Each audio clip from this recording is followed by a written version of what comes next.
"You've gone too far, Isabella," Julian's voice thundered, his eyes blazing as he burst into the dimly lit linen closet upstairs. Moments before, Isabella, her face a mask of cold fury, had struck Maya, hissing, "You think you belong here, gutter snipe?" The New Orleans mansion's suffocating silence was shattered. Maya's cheek stung, a fiery handprint on her olive skin, but her eyes flashed with unyielding defiance despite the searing pain.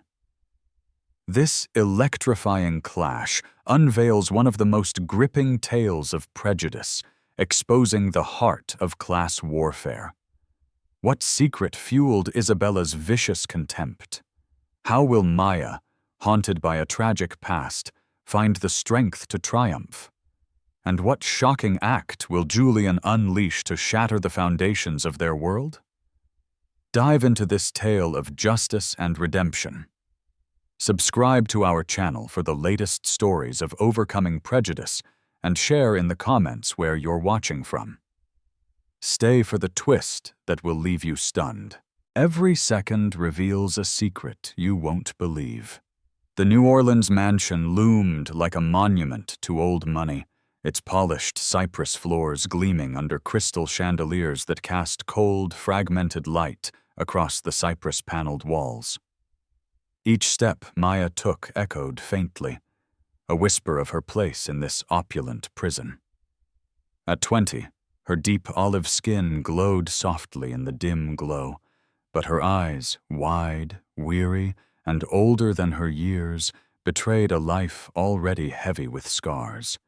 She moved with the grace of someone who had learned to be invisible, her hands swift as they polished a silver sugar bowl worth more than her monthly wage. The bowl trembled slightly in her grip, not from clumsiness, but from the weight of the oppressive humidity that hung over the house like a storm waiting to break. Maya was no stranger to oppressive silences. She had grown up in its embrace, first in the smoldering ruins of a tenement fire that stole her family at 5, then in the sterile corridors of a Catholic orphanage where dreams were as scarce as compassion. Her father, a respected Italian-American baker known for his unyielding integrity, was presumed dead in that blaze, and Maya, lost in the chaos, was declared missing, a ghost in the city's records.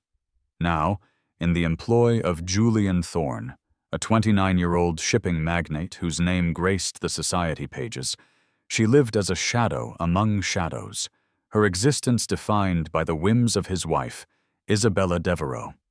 Isabella was a vision of porcelain perfection, honey-blonde hair coiffed in elegant waves, blue eyes sharp as ice picks, and a smile that never reached her soul. The daughter of Marcus Devereaux, a Creole tycoon whose empire was built on ruthless ambition, she carried her father's disdain for those she deemed beneath her station. To Isabella, Maya was not a person, but a fixture, a thing to be ordered and dismissed. The marriage between Isabella and Julian was a transaction, a merger of power orchestrated by Marcus to bind the Thorne shipping fortune to the Devereaux legacy. Julian, with his sharp jawline and eyes like a stormy sea, was a silent partner in this arrangement, his presence in the mansion as fleeting as a specter. When he was home, he moved through the rooms like a man carrying an unseen weight, his words few, his gaze distant. Maya stood at the kitchen sink, scrubbing a copper pot, her reflection distorted in its surface. The house was too quiet, the kind of quiet that pressed in on you, stealing your breath before you could claim it. She wore the gray housemaid's uniform Isabella demanded, starched, constricting, a collar that chafed her neck. Her hair, a cascade of dark waves, was bound tightly in a net, another rule to erase her individuality. At 20, she should have been pursuing dreams, perhaps opening her own bakery like her father, creating sweetness in the world. Instead, she was here, trapped in a cycle of servitude, her spirit tethered to the whims of a woman who saw her as less than human. Isabella's voice sliced through the silence like a shard of glass. "Maya, where are you, girl?" Maya flinched, the pot slipping from her hands into the soapy water. She dried her fingers on her apron, heart pounding, and hurried toward the morning room. Isabella sat at the small, lace-covered table, her silk dressing gown clinging to her frame, a half-eaten beignet on the plate before her. Her red lacquered nails tapped impatiently, each click a warning. "Yes, ma'am?" Maya's voice was soft, her eyes fixed on the floor. Isabella's lips curled into a sneer. "This beignet is an insult. Did you even attempt to follow the recipe? Or are you just incapable of simple tasks?" The words landed like a physical blow, laced with the contempt Isabella never bothered to conceal when Julian was absent. Maya's jaw tightened, but she kept her gaze low. She had learned early that tears were a luxury she couldn't afford. "I'm sorry, ma'am. I'll make another," Maya said, her voice steady despite the ache in her chest. "Sorry doesn't fix incompetence," Isabella snapped, shoving the plate across the table. The beignet slid off, crumbling onto the pristine rug. "Clean it up, and you'll remake it properly this time, or you'll regret it." Maya knelt, gathering the powdered sugar and crumbs with trembling hands. Isabella's heels clicked closer, stopping inches from Maya's bowed head. "You're lucky I permit you to stay here," Isabella hissed. "People like you don't belong in places like this." The words burrowed into Maya, each one a needle threading pain through her soul. She wanted to scream, to rise and demand respect, but the weight of her reality pressed her down. She was alone, with no one to hear her cry. As Maya scrubbed the rug, the heavy front door opened. Julian's footsteps, measured and deliberate, announced his return. He appeared in the doorway, his crisp linen suit immaculate, his expression unreadable. Isabella's demeanor shifted instantly, her voice turning syrupy sweet. "Darling, you're home early." She glided toward him, but Julian's eyes flicked briefly to Maya, still on her knees, before settling on his wife. "The meeting ended sooner than expected," he said, his tone flat. He stepped past Isabella, heading for the stairs without another word. Maya felt his gaze linger for a moment, but it was gone before she could be sure. Isabella's smile faltered, then hardened as she turned back to Maya.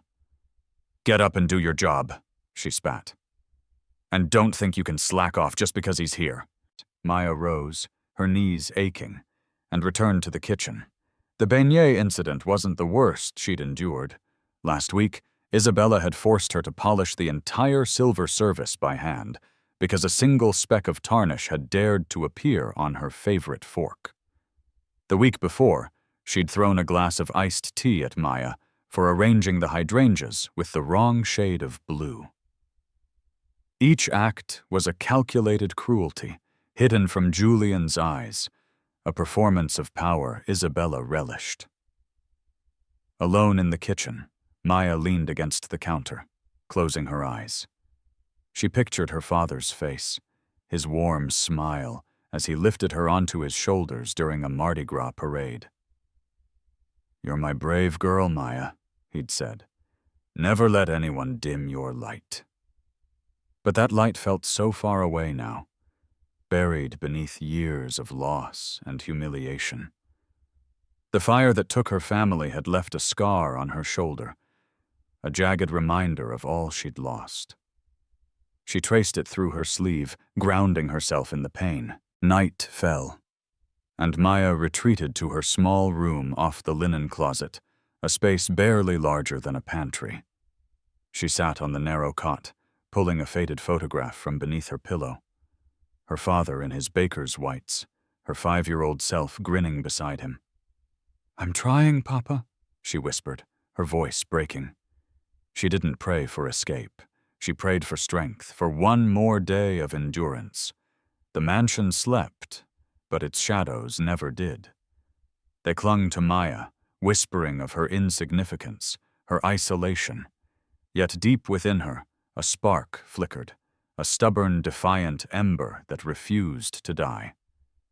She didn't know it yet, but that spark would soon ignite, setting the stage for a reckoning that would shake the very walls of this cold, gilded cage. The night wrapped the New Orleans mansion in a heavy, suffocating cloak, its silence broken only by the faint hum of the icebox in the servants' quarters. Maya sat on her narrow cot, the springs creaking under her slight frame, her fingers tracing the edges of a worn photograph.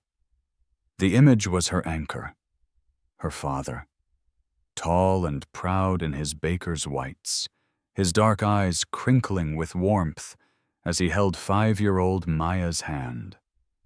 Her tiny self beamed up at him, unaware that a fire would soon tear them apart. The photograph was all she had left of a life that once felt whole, a life before the orphanage, before the mansion, before Isabella's venomous tongue.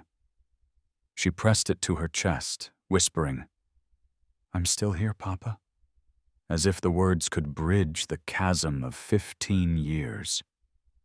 Maya's room was a cell of necessity, tucked beside the linen closet, its walls bare except for a single crack that spidered across the ceiling like a wound.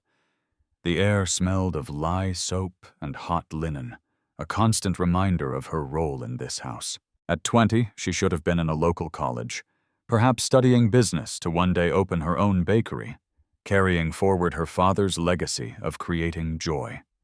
Instead, she was a housemaid, her dreams smothered by the weight of survival.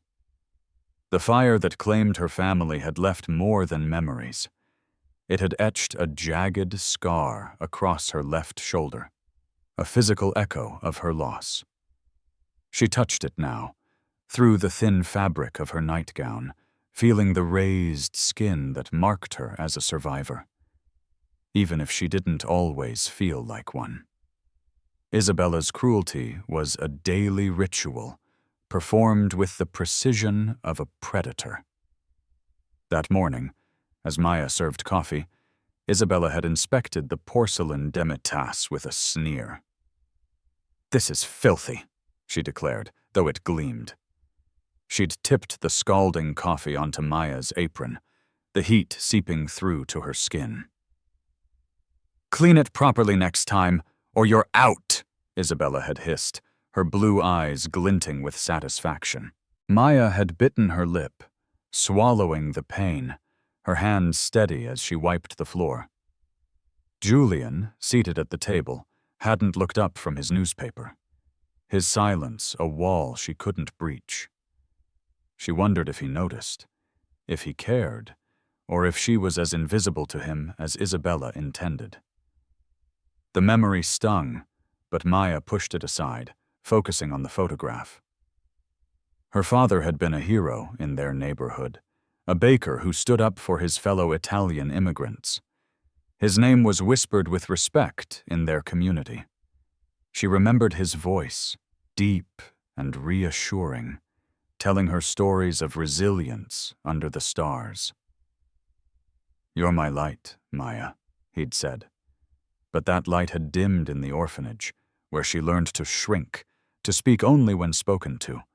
The fire had taken more than her family. It had stolen her voice, her future. Yet in moments like this, alone with her father's image, she felt a flicker of defiance, a stubborn refusal to let her spirit break. She rose, tucking the photograph under her pillow, and moved to the small, clouded mirror propped against the wall. Her reflection stared back, high cheekbones, full lips, eyes that held too much sorrow for her age. Her waves, freed from the net Isabella demanded, framed her face like a crown.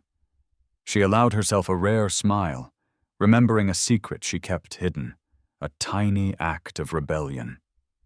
In the kitchen, when the house slept, she would turn on the old radio, its static giving way to the soaring notes of a jazz trumpet that pulsed through her veins. She'd dance, her body swaying to the music, her bare feet whispering against the tiles. Those stolen moments were her defiance, her way of reclaiming a piece of herself that Isabella couldn't touch. Today had been different, though. Isabella's cruelty had escalated, as if sensing Maya's inner resistance. After the coffee incident, she'd summoned Maya to the grand salon, where a single cushion lay askew on the damask sofa. "This is unacceptable," Isabella had snapped, her voice a whip. "You'll polish every piece of silver in the dining room by hand tonight." The task was punishment, not necessity. Hundreds of forks, spoons, and knives, each gleaming already. Maya had worked until her fingers ached, the metallic tang clinging to her skin. Isabella had watched for a while, her lips curled in a mocking smile, before sweeping out to a charity ball, her hypocrisy as glaring as her diamond brooch. Maya's hands still throbbed as she sat back on the cot, but her mind drifted to a memory of her father teaching her to waltz.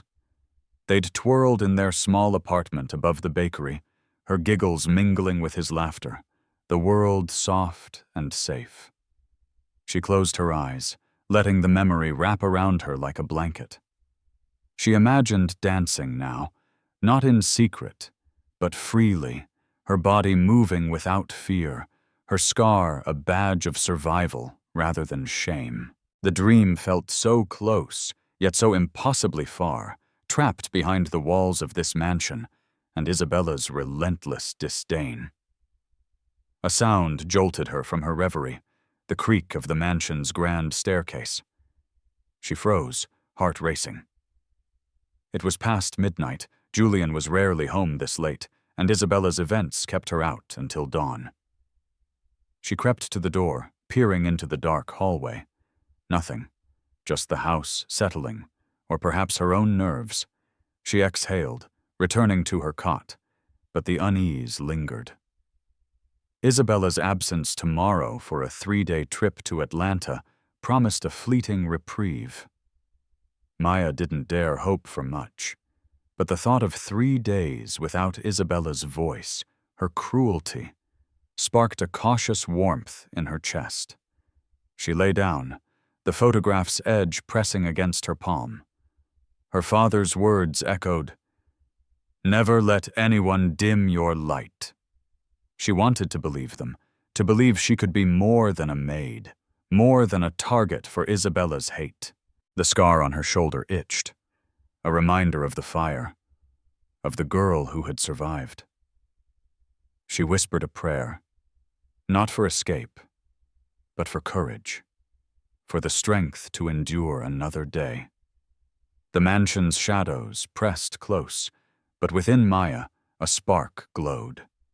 A dream of justice, of freedom, of a life where she could dance in the light. It was faint, fragile, but it was hers, and she would guard it fiercely, no matter what tomorrow brought.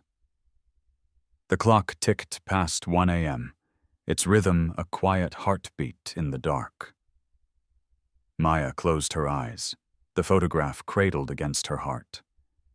She didn't know that the spark within her was about to catch, that the silence she endured was the calm before a storm. For now, she slept, her dreams woven with music and memory, a testament to a spirit that refused to be extinguished.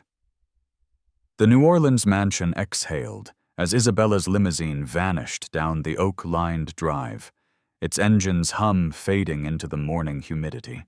For the first time in months, the air felt light, unburdened by the sharp edge of Isabella's voice. Maya stood in the grand foyer, her gray maid's uniform stiff against her skin, the feather duster in her hand a silent witness to her servitude. The silence was different today, not the oppressive hush that smothered her spirit, but a soft, inviting stillness, like a canvas waiting for color. Isabella's departure for a 3-day society event in Atlanta had left the mansion in Maya's care, a rare moment of freedom in a life bound by orders. At 20, Maya felt the stirrings of something dangerous: hope. She moved through her morning tasks with mechanical precision, dusting the crystal chandelier, polishing the mahogany banister, setting the dining table with silverware that gleamed like mirrors. But her mind wandered, replaying the secret dances she stole in the kitchen, the jazz rhythms that set her soul alight. Isabella's absence was a gift, a chance to breathe without fear of a sneer or a slap. Maya paused by the tall French doors, sunlight streaming through in golden ribbons, painting her olive skin with warmth. She closed her eyes, letting the light seep into her, a fleeting rebellion against the shadows that defined her days. In her small room beside the linen closet, hidden beneath a pile of neatly folded sheets, lay her treasure, a pale yellow dress, bought with months of saved wages. It was simple, with a flowing skirt and delicate cap sleeves, a whisper of who Maya might have been in another life. She retrieved it now, her fingers trembling with anticipation. Back in the kitchen, she turned on the old radio, its static crackling before giving way to a vibrant jazz tune, the kind her father used to hum. The rhythm pulsed through her, a call she couldn't resist. She slipped out of her uniform, the gray fabric pooling on the floor like shed armor, and stepped into the dress. It hugged her gently, the fabric cool against her scar-marked shoulder, a reminder of the fire that stole her past, but not her spirit. Maya unbound her dark waves, letting them cascade freely, a crown of defiance. She glanced at her reflection in a polished serving tray, barely recognizing the woman staring back, eyes bright, lips curved in a smile. "Just for today," she whispered.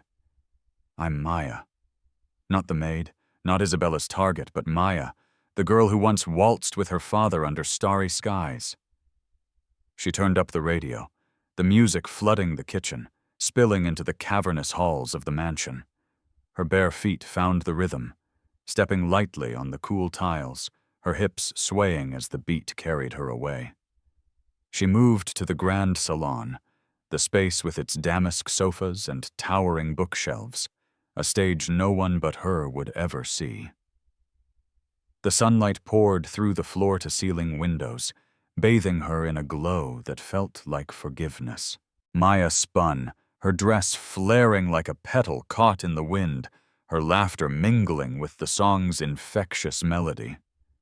She sang along, her voice soft at first, then bolder, filling the emptiness with life.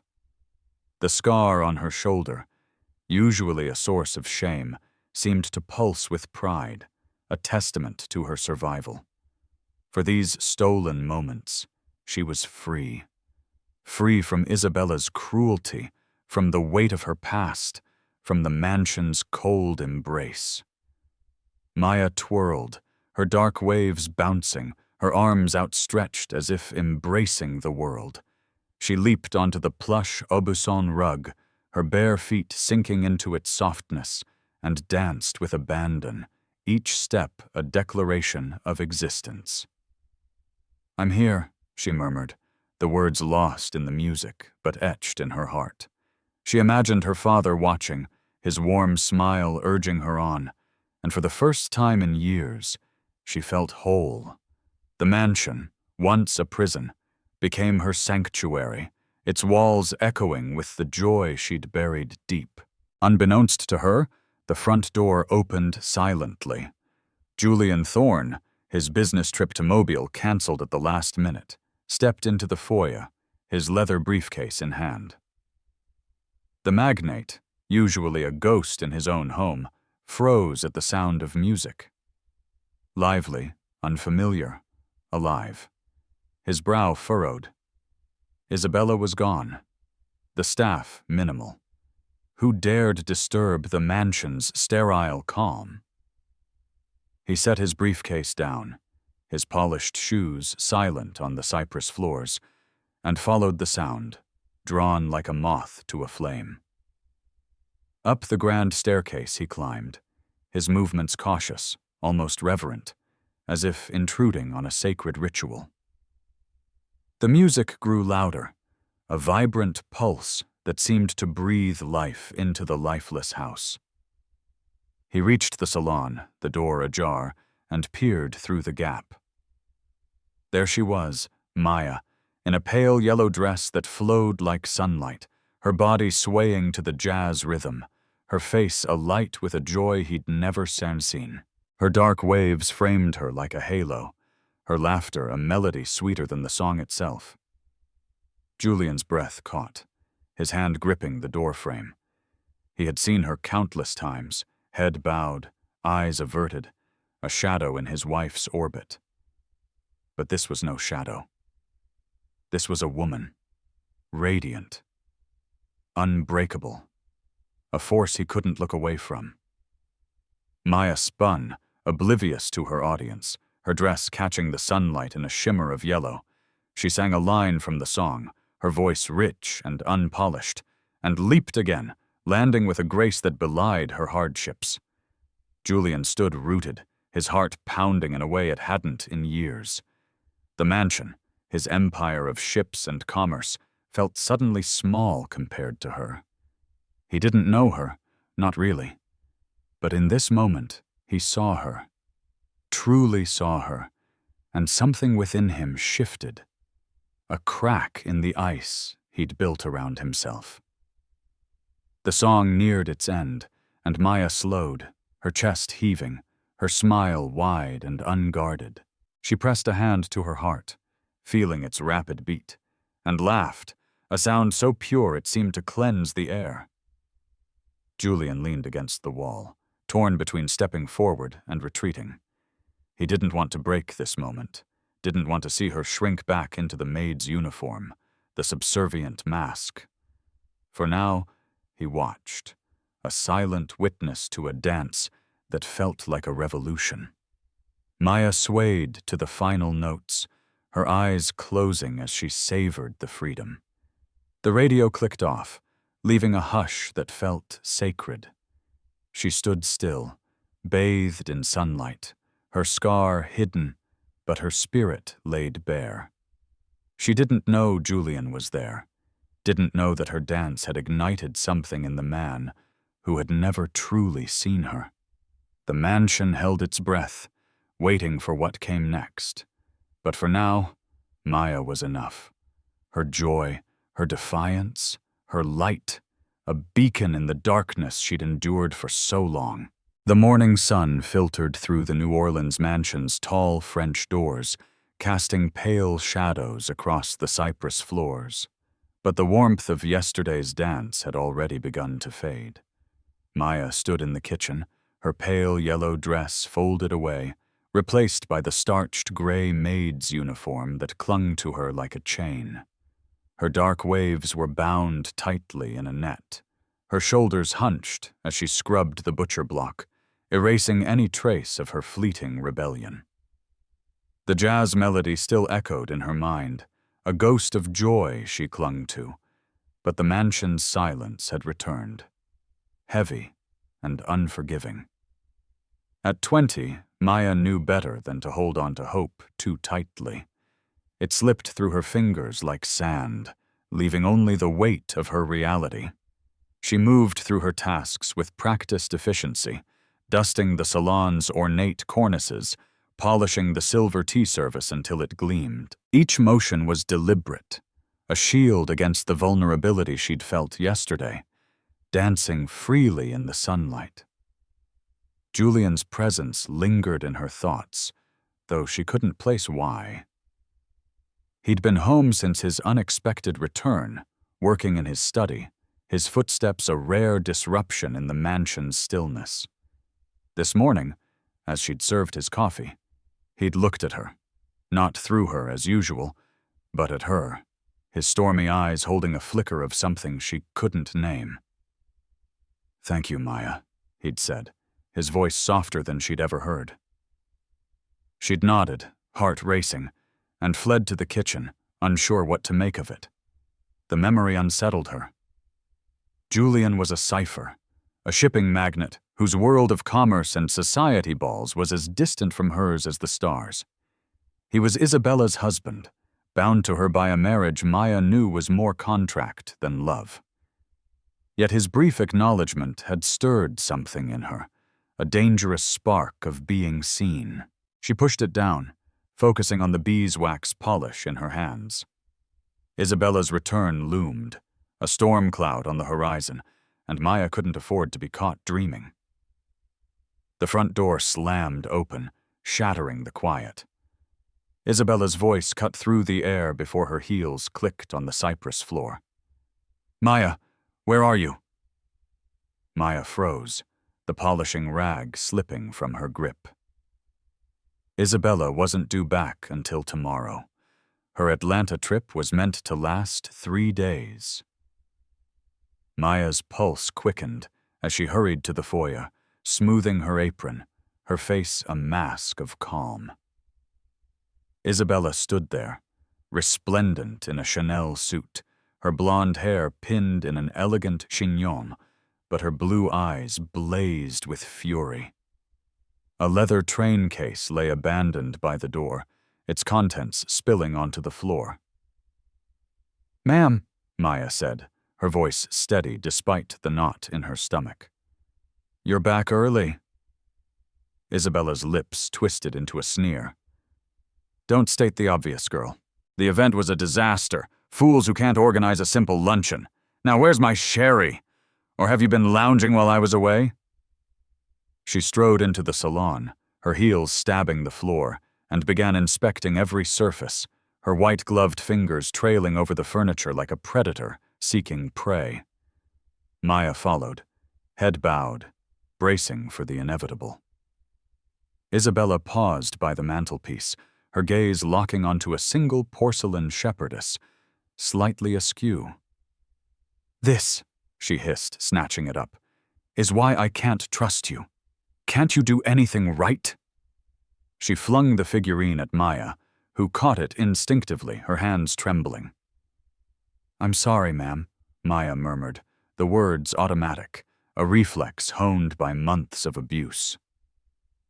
Isabella's eyes narrowed, sensing weakness, and she moved closer, her jasmine perfume sharp and cloying. "Sorry doesn't dust my house," Isabella snapped. "You've had 3 days to make this place perfect, and it's a mess. What were you doing? Playing dress-up like you own the place?"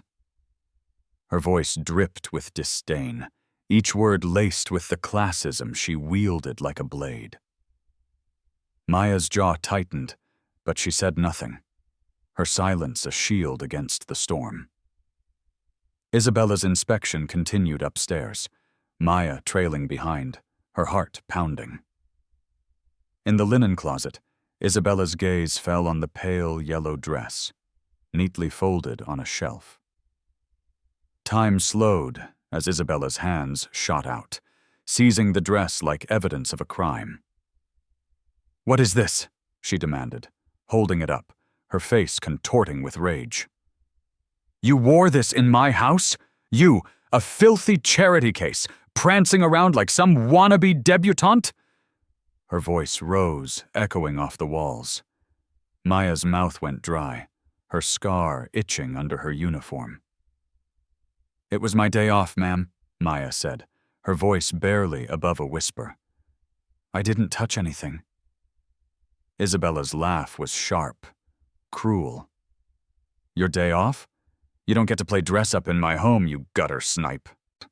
She threw the dress at Maya's face, the fabric catching on her hairnet before falling to the floor. Maya stood frozen, her hands clenched at her sides, fighting the urge to run. Isabella stepped closer, her hand rising, and before Maya could react, a stinging slap landed across her cheek. "Trash!" Isabella spat, the word a venomous echo of her hatred. The air crackled with the impact, Maya's head snapping to the side, her cheek burning. She staggered, catching herself against the wall, tears pricking her eyes but refusing to fall. Isabella raised her hand again, but a deafening crash stopped her. Julian stood in the doorway, his fist still on the wooden chest of drawers he'd slammed. Isabella's silver-backed brushes and perfume atomizers scattered in a glittering wreckage. "You've gone too far, Isabella," he roared, his voice a thunderclap that shook the room.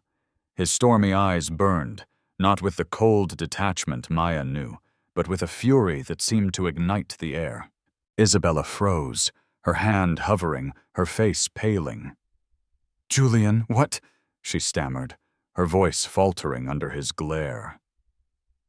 Maya clutched the wall, her breath shallow, her cheek throbbing. Julian stepped between them, his broad frame a shield, his presence filling the room. "I've seen how you treat her," he said, his voice low, lethal. "I've known for months, but this ends now." His words were a blade, cutting through Isabella's composure, leaving her exposed. Isabella's lips parted, a weak laugh escaping. "She's just a maid, Julian. Why do you care?"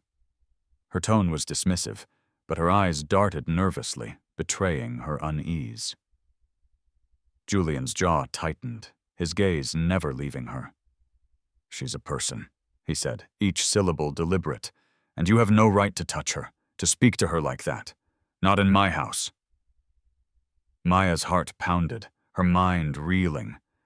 Julian's defense was a lifeline, unexpected and disorienting. She wanted to speak, to thank him, but her throat was tight, her body rooted to the spot. Isabella's face twisted, a mask of indignation. "You're overreacting," she said, tossing her hair. "She deserved it. Look at this rag she dared to wear." She kicked the yellow dress, her heel tearing the fabric. Maya flinched, a small gasp escaping her lips. Julian's eyes flicked to the dress, then to Maya, and for a moment she saw something in his gaze. Recognition, perhaps, of the woman who danced in that dress, radiant and free. "Get out of this room, Isabella," he said, his voice dangerously calm. "We'll talk later." Isabella hesitated, her lips trembling with rage, then stormed out, her heels echoing like gunfire. The door slammed, leaving a silence that buzzed with tension. Maya stood, her cheek still stinging, her hands shaking. Julian turned to her, his expression softening, but he didn't speak. She met his eyes, searching for words, but none came. I'm okay," she whispered, though she wasn't sure it was true.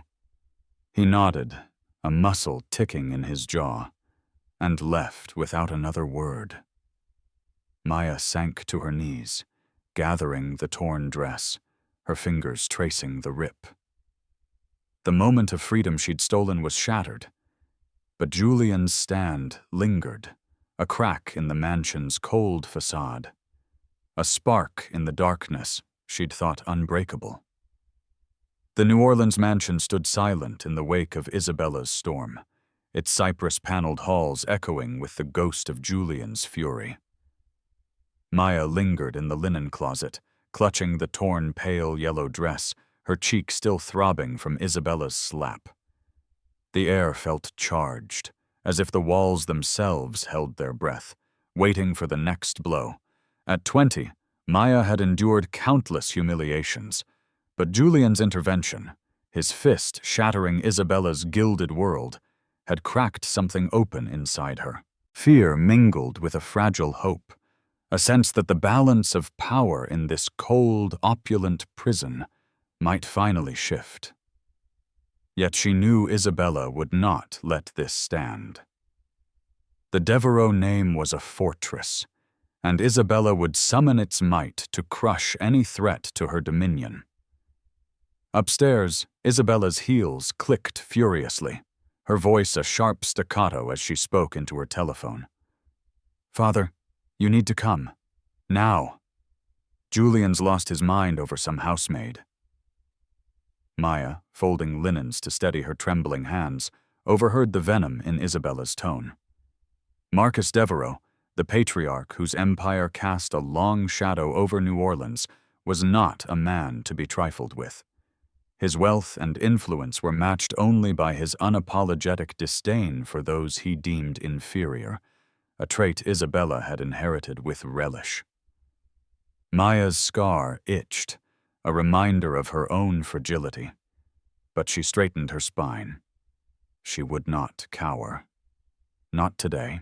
By mid-morning, the purr of a sleek black Cadillac announced Marcus's arrival. Maya watched from the kitchen window as he stepped out. A towering figure in a tailored seersucker suit, his silver hair gleaming like a crown. His face was a mask of controlled rage, his eyes cold and calculating. Julian met him at the door, his own expression unreadable, a stark contrast to the fire he'd unleashed hours before. Isabella trailed behind her father, her jacket draped over her shoulders, her lips curled in a smug anticipation of victory. Maya busied herself with scrubbing pots, her heart pounding, knowing this confrontation would decide her fate in this house. Marcus's voice boomed through the foyer, shaking the chandelier's crystals. "Julian, you dare humiliate my daughter over a servant? Have you forgotten who put you where you are?" He strode into the salon, his presence filling the space like a storm cloud. Julian followed, his movements deliberate, his linen suit as sharp as his resolve. Maya, summoned by a curt gesture from Isabella, stood at the room's edge. Her hands clasped tightly, her maid's uniform a stark reminder of her place. Isabella's eyes flicked to her, gleaming with malice, as if savoring the moment of her impending destruction. Julian stood by the fireplace, his gaze steady. "I haven't forgotten anything, Marcus," he said, his voice low, cutting through the older man's bluster. "But your daughter crossed a line. She assaulted Maya, humiliated her, and I won't tolerate it." His words were a blade, precise and unyielding, and Maya's breath caught. No one had ever spoken her name with such weight, as if she mattered. Marcus laughed, a harsh, grating sound. "Assault? She's a maid, Julian. A nobody. You're throwing away our alliance for this?"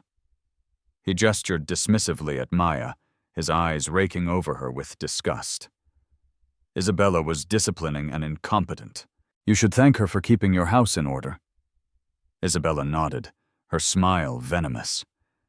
But Julian's expression darkened, a storm brewing behind his sea-gray eyes.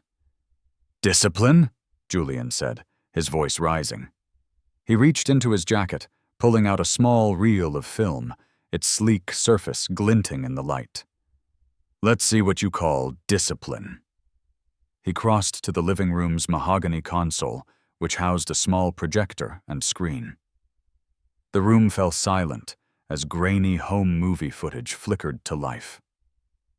Isabella's voice, sharp and cruel, hurling slurs at Maya, ordering her to kneel in the hot sun for hours, mocking her with vicious contempt. The footage shifted to yesterday's scene. Isabella slapping Maya, calling her trash. The pale yellow dress crumpled at her feet. Maya's throat tightened, her scar burning as she relived the shame. But she held her head high, refusing to look away. Marcus's face paled, his jaw tightening, but Isabella's laugh broke the silence, high and brittle. "That's nothing. She deserved it.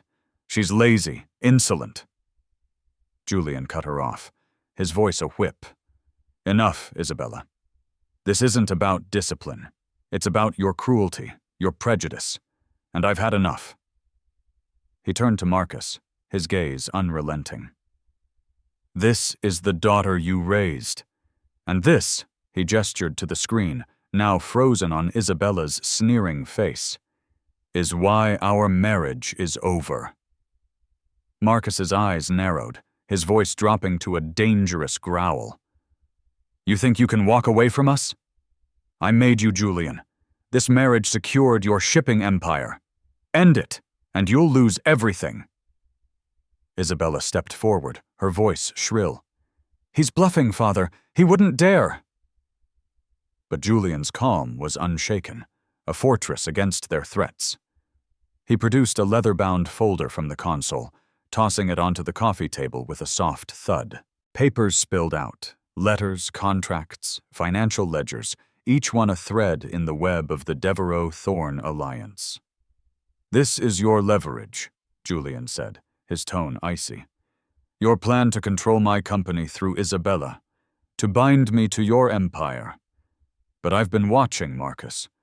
These documents prove your manipulation, your attempts to undermine my board. I'm done playing your game." He leaned forward, his voice a quiet blade. "If you fight me, I'll release everything. Your backroom deals, your threats, your daughter's behavior. The world will see the Devereaux for what they are."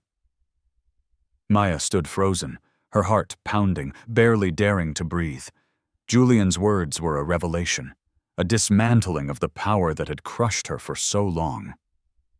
Marcus's face contorted, a mix of rage and calculation, but he said nothing. His silence a concession. Isabella, however, lunged for the folder, her nails scraping the table. "You can't do this!" she screamed, her composure shattering. "She's nothing, a maid. You're choosing her over me?" Julian's gaze flicked to Maya, and for a moment she saw something in his eyes. Resolve, perhaps, or a flicker of the man who'd watched her dance. "I'm choosing what's right," Julian said, his voice steady. He turned to Marcus. "Take your daughter and leave. We'll settle the divorce through lawyers. But know this. Maya stays. She's worth more than your games." The words hit Maya like a wave, her knees weakening. No one had ever valued her. Not like this. Not in a world that saw her as less than human.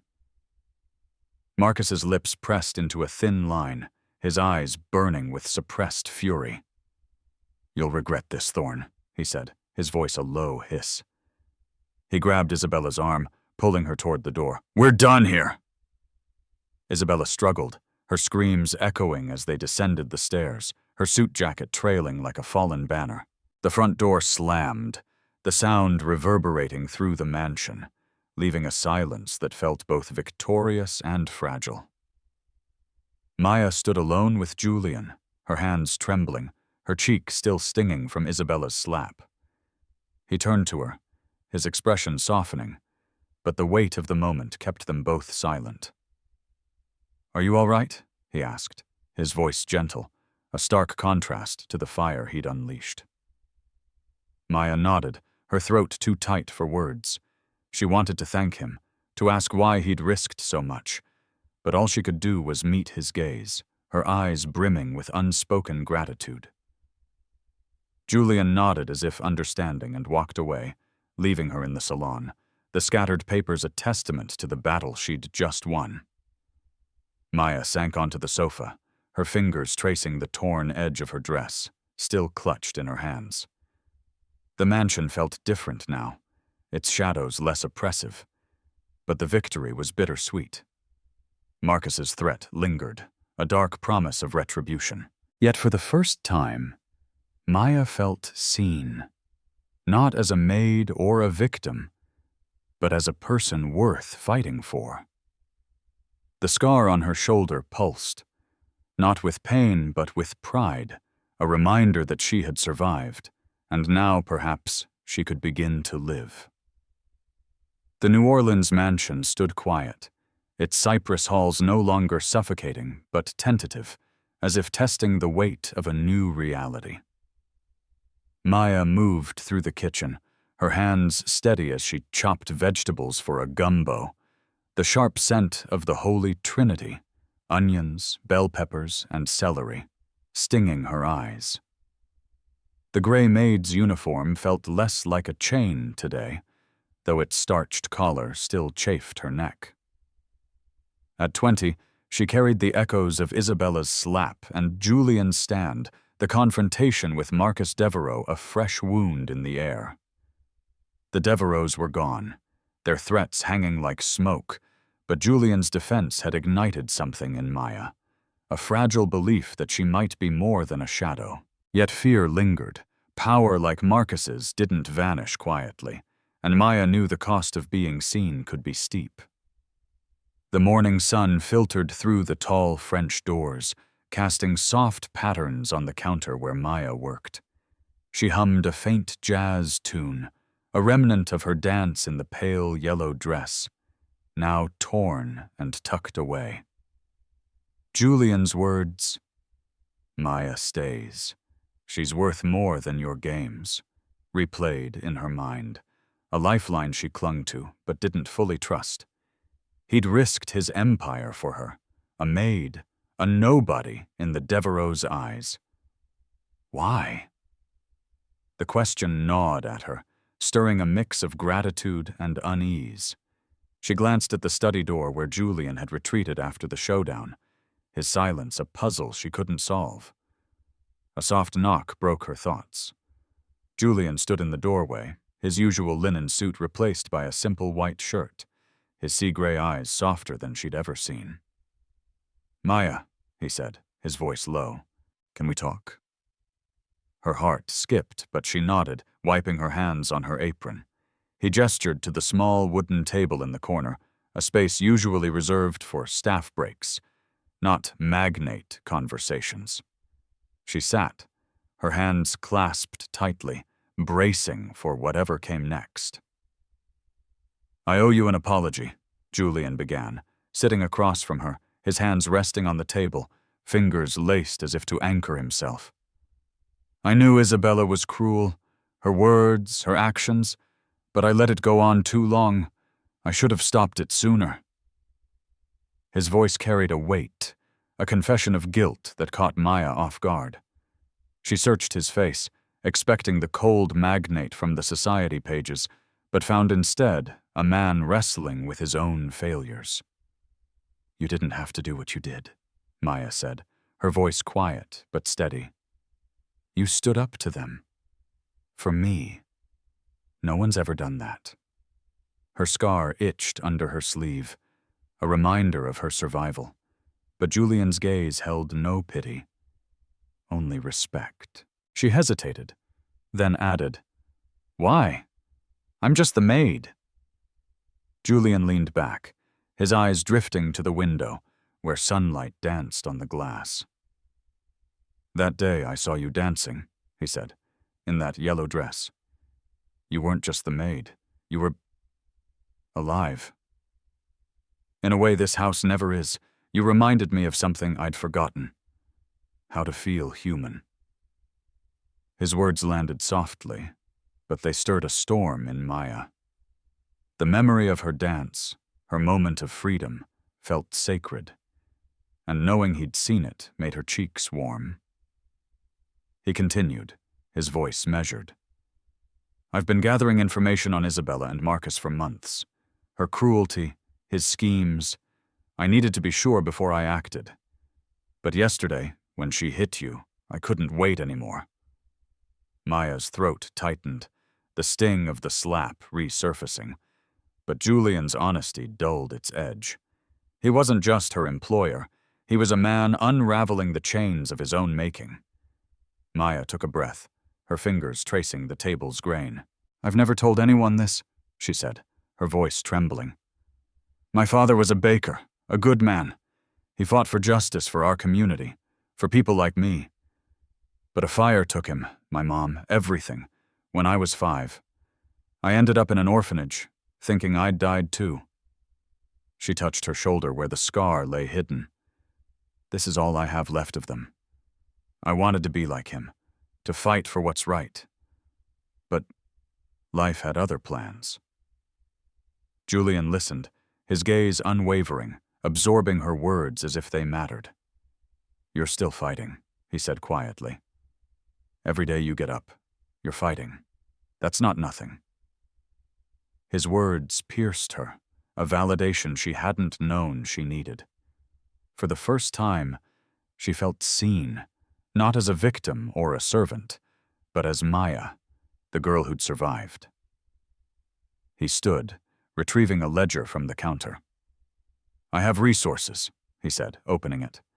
"Connections in the city, access to records, private investigators.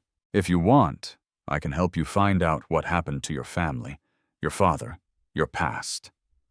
Maya's heart leaped, fear and hope colliding. The idea of answers, of reclaiming her story, was overwhelming. But the orphanage had taught her to distrust promises. Still, Julian's sincerity, his willingness to act, chipped away at her defenses. I'd like that," she said, her voice barely above a whisper. "But I don't know where to start." Julian nodded, a faint smile breaking through his usual reserve. "We'll figure it out together. No pressure." The word together hung between them, a bridge over the chasm of their worlds. The days that followed felt like a dream, woven with cautious trust. Julian joined Maya in the kitchen more often, not as a boss, but as a presence, sipping chicory coffee while she cooked, his awkward attempts at small talk drawing soft laughs from her. One afternoon, he tried to knead dough for beignets, his technique comically poor. "You're going to make a mess," Maya teased, taking the dough. "Stick to shipping." He chuckled, a sound so rare it warmed the room, and for a moment the mansion felt less like a cage. Maya began to share more, stories of her father's late-night talks about justice, her mother's laughter, the way fireflies lit up their small courtyard. Julian listened, sharing fragments of his own life, a childhood marked by ambition, a shipping empire built to escape a fractured family. Their conversations were tentative, like steps on thin ice, but each one strengthened the bond forming between them. Maya caught herself smiling more, her shoulders less hunched, her scar less a burden. One evening, Julian set up a film projector in the salon, showing Maya newsreels of the city archives. "This is a start," he said, pointing to a flickering image. "We'll look for your father's case. Any leads?" Maya's fingers hovered near the projector, her heart racing. The idea of answers was daunting, but Julian's quiet encouragement steadied her. She read her father's name from an old newspaper clipping, the text flickering with possibilities, and felt a spark of agency she'd thought lost. As night fell, they sat on the gallery, the city's gaslights twinkling below. Maya wrapped her hands around a mug of sweet tea, the steam curling in the cool air. "Thank you," she said, meeting Julian's eyes, "for seeing me." He looked at her, his gaze soft but intense. "You were never invisible, Maya. I just had to learn to look." The words settled in her chest, a light piercing the darkness she'd carried for so long. The mansion, once a tomb, began to feel like a place where she could breathe, where her dreams, her father's dreams, might find a way to live again. The New Orleans mansion glowed under the golden light of a Saturday morning, its cypress floors no longer a prison, but a canvas for possibility. Maya stood before a full-length mirror in the guest room, her gray maid's uniform discarded, replaced by a soft blue dress that hugged her frame with quiet elegance. A delicate silver chain rested against her collarbone, catching the light as she moved. At 20, her reflection was a revelation. Eyes bright with purpose, shoulders squared. The scar on her shoulder was no longer a mark of shame, but a badge of resilience. The mansion, once a labyrinth of cruelty under Isabella's reign, hummed with a new energy, as if the walls themselves sensed the shift. Julian's stand against the Devereaux had shattered the old order, and Maya, no longer invisible, stood ready to claim her place in a world she'd thought lost to her. She traced the chain's pendant, a gift from herself, bought with her final wages as a maid. It symbolized her choice to step forward, to honor the girl who danced in a pale yellow dress, and the woman she was becoming. The past week had been a whirlwind. Julian's promise to help find her father, their shared moments in the kitchen, the tentative trust weaving them closer. Yet today held a weight beyond those quiet victories. A manila envelope lay on the dresser, delivered by a private investigator Julian had hired. Its contents could rewrite her story, reconnect her to the father she'd believed dead for 15 years. Her heart raced, a mix of hope and fear, as she prepared to face what lay within. Downstairs, Julian paced the salon, his white shirt uncharacteristically casual, his hands adjusting his cufflinks in a rare display of nerves. He wasn't the untouchable magnate today, but a man on the edge of a moment he knew would change everything. Maya's journey had awakened something in him, a desire to be more than his empire, to live with purpose. He glanced at the staircase, waiting for her descent, his mind replaying the image of her dancing, her laughter a melody that had cracked his guarded heart. Today, he would give her more than answers. He would offer her a promise, a tether to the future they might build together. Maya descended the stairs, her steps measured, the blue dress flowing like a gentle wave. Julian's breath caught as he looked up, time pausing as their eyes met. She was no longer the maid who'd cowered under Isabella's wrath, but a woman who'd reclaimed her light.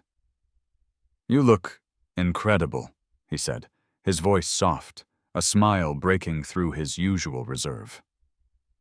Maya's cheeks warmed, her lips curving. "I feel like me," she said, the words a quiet triumph. She glanced at the envelope in his hand, her pulse quickening.